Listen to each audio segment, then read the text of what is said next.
And that's basically all we have time for on the surface of Minmus here, so time to head home.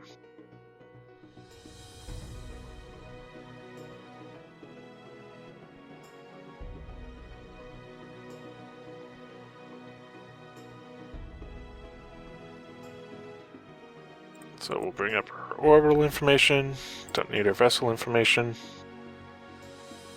90 is there. Let's go!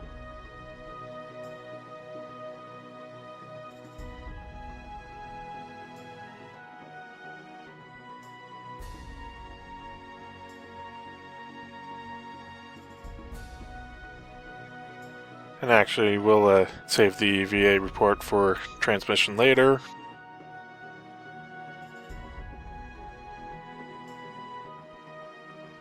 And we really only need this up to 10 kilometers. Actually, to be safe, I'll do 15. No, 10 kilometers is good.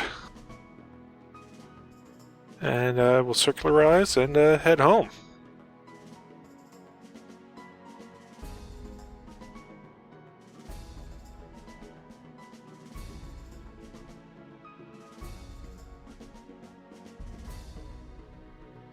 So this is going to be a little bit of a wonky orbit, but shouldn't be too much of trouble to break orbit and get back to Kerbal.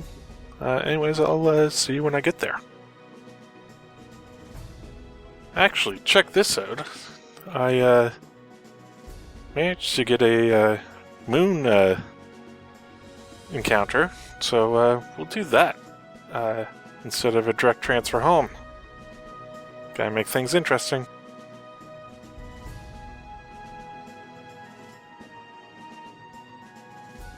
And actually, it'll also save us a whole lot of fuel.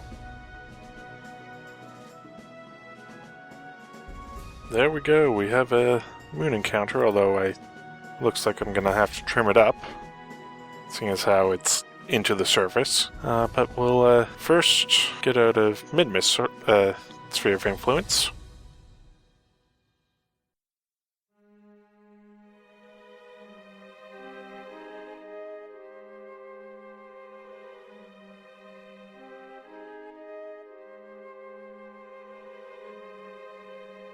So, let's see. Nope, don't want to do that. There we go. That's probably pretty good. Right there. Actually, let's try to minimize this.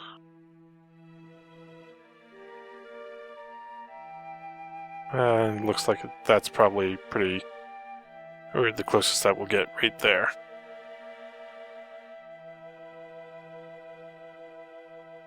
Yep, pretty much right there. That's okay. So we'll be doing basically a polar pass by, and during that we can again adjust our encounter with Kerbal. Looks like we'll be forced to land at dusk. Sorry, no, at dawn. But that's okay.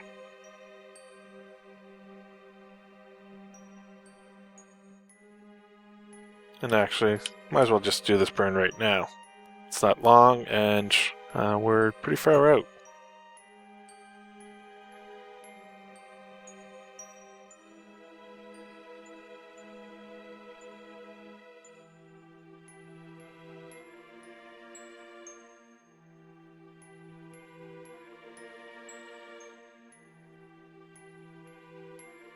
There we go.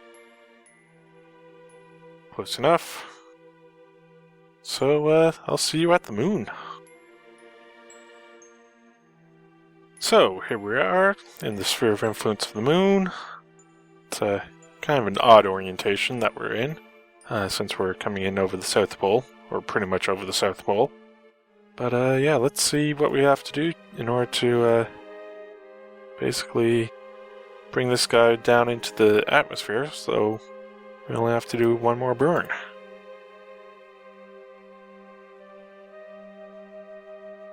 So, planning this maneuver was, well, difficult at best. I couldn't decide where I wanted to actually do the burn, and also I couldn't really decide which direction would be best to do the burn in order to minimize the delta V. That's why you see me moving the maneuver node back and forth and just trying a bunch of different things. I see that, and then I decide, okay, well, let's try doing it once we're in Kerbin's sphere of influence. What I don't realize is that location that I chose is actually basically one full orbit after I enter Kerbin's sphere of influence. Not really good. So, yeah, I just start going, well, do some science or near the moon, but just warp towards that point before I realize, oh, hey, that's not cool. So instead I just do a little burn prograde or nearly prograde, and yeah, that's about it.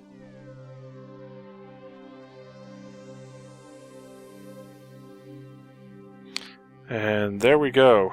Actually, that's probably a little too shallow, but that's okay. We should survive. I'll do another minor burn just to make sure that we don't burn up. But yeah, I'll see you once we hit Atmo.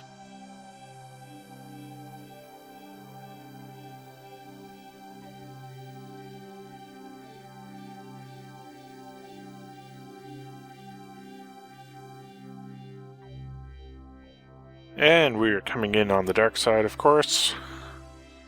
But dawn isn't too far away. It looks like maybe mountainous region. I hope I put my periaps low enough. We'll soon find out.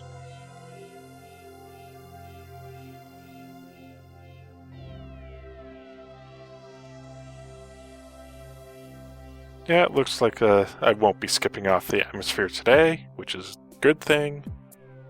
Not that it would really matter. I still have more than enough electrical charge right now. But it's whether I'd still have enough on my next pass. But as I said, that apoapsis is coming down pretty quickly. Periapsis is falling as well. And we have a nice light show here.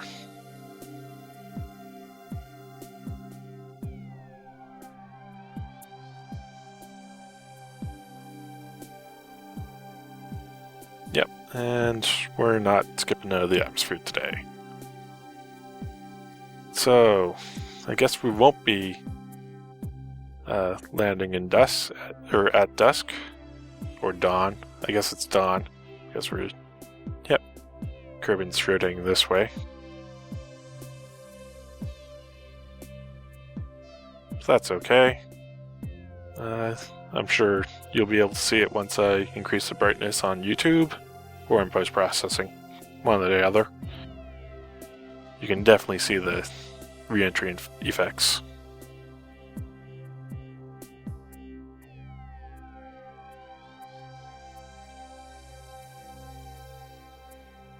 Still slowing down, not quite as much as I want to, so might as well use the last of this fuel.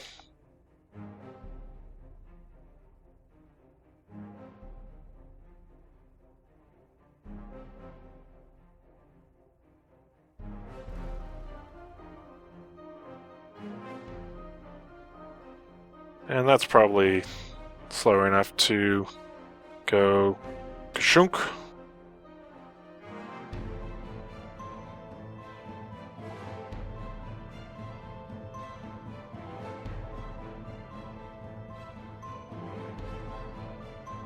And yeah, now it's all easy down onto the ground.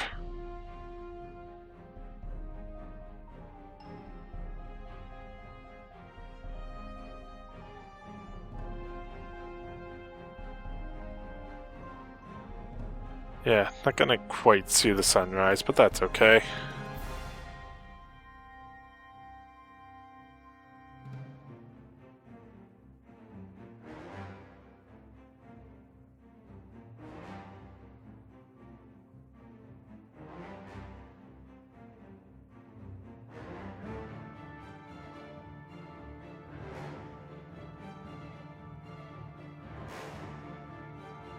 And 1,000 meters above ground.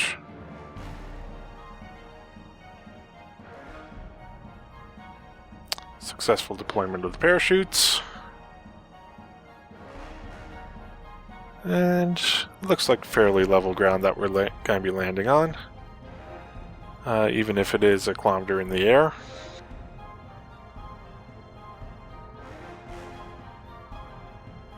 So if we take a look at the surface, yeah, pretty close to a kilometer in the air.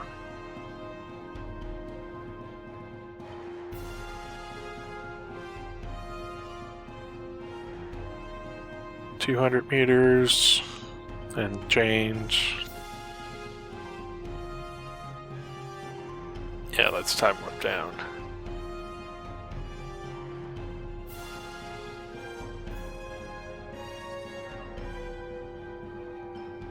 And 10 meters. Oh! Well, nothing broke. That's all that really matters. Guess this wasn't quite as level as I thought. So, anyways, that's this mission. I'm not sure if this is the end of an episode, but anyways, let's recover this guy and see what we can do next. Woohoo! 454 science! That's a lot of science. So, I think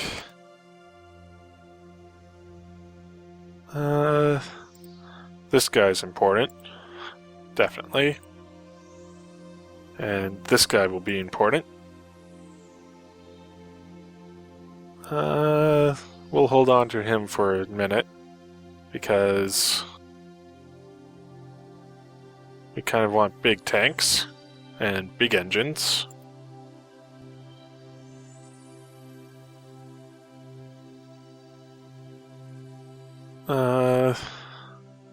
Still have 184.